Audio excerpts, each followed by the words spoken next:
I'm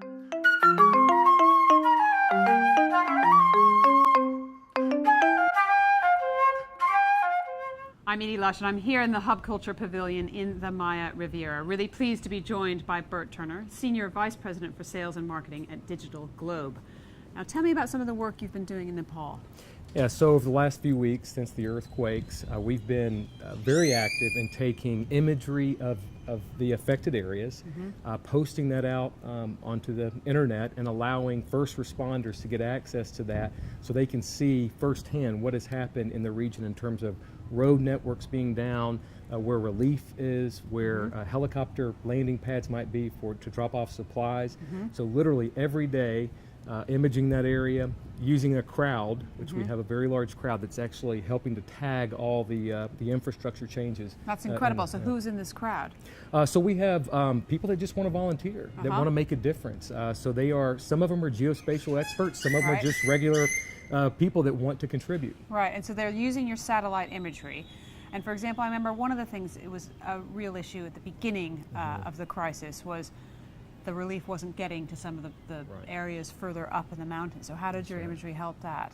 Yeah, again, being able to see on a very granular scale what road networks are effective, how to get the ways to get to those people that are in need.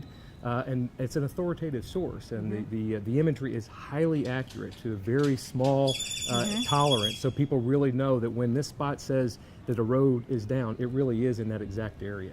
So Mr. Chakalaka, the bird here, is reminding me to ask you about some of the work you're doing in Latin America as well. Sure.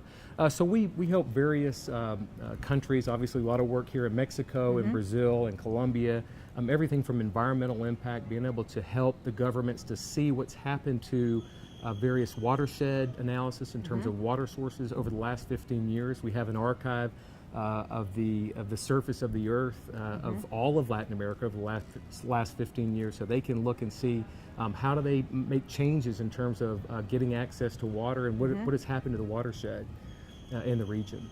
What about some of the work you're doing with palm forests as well? Yeah, so we've been working with the World Resource Institute in Indonesia, where there's obviously a lot of trouble there right now with burning of the palm plantations, and of course that affects the air quality in Malaysia and Singapore. And so we've been taking imagery every day of that region, and we have a new technology with our new satellite called shortwave infrared, where we can actually see through the smoke and get down to the very specific details of where exactly that fire started, where the hot spots are, and helping give that to the local authorities. And what do they do with that information? They take that and act on it and make sure that they are pursuing the owners of the plantations or whomever is responsible for starting those fires. And so it's a regional issue, of course, and the Singaporean government, Malaysian government are also very active in this Global Forest Watch project. So I'm interested in how you deal with the security aspect of what you do. How do you prevent the information from falling into the wrong hands? Well, security is a huge part of what we do. A big part of our business is around defense and intelligence. We help various, the U.S. government as well as many allies around the world. And we have to be very careful about the security aspect and the privacy aspect. But that's just something that we have spent a lot of time, a lot of money securing that information and making sure it doesn't get in the wrong people's hands. Thank you so much, Bert, for stopping by the Hub Culture Pavilion here in the Maya Riviera. And I'm Edie Lush.